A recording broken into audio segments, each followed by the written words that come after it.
Un trophée original pour cette 5e édition du Tour international des Pyrénées féminins. L'épreuve passe en pro-série mondiale. Les meilleurs cyclistes seront donc au départ. 132 coureuses inscrites et 3 étapes début juin entre Pays Basque, Béarn et Hautes-Pyrénées. Il nous faut des épreuves comme celle-ci pour mettre en visibilité le cyclisme féminin, créer des vocations, donner envie vraiment aux jeunes filles de faire du vélo. Et c'est par des épreuves comme celle-ci que ça continuera.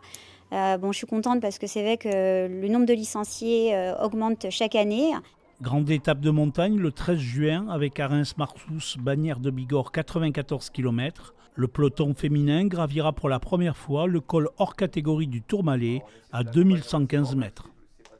Je pense que le Tourmalet il va quand même un gros écrémage, mais entre les 8-10 premières ou 15 premières, ça peut peut-être se regrouper dans la descente, effectivement. Même si on évite, c'est une descente qui roule vite. Faire des grosses différences, c'est pas très facile. À la fin de la deuxième étape, le classement général ne sera pas forcément joué. Le dernier jour, une boucle entre Naï et Jurançon de 114 km. Les 2 meilleures équipes mondiales féminines, la Française des Jeux Suez et UAE Emirates, sont engagées. La double vainqueur, l'Espagnole Usoa Ostolaza, est également annoncée au départ de Saint-Jean-de-Luz le 12 juin prochain.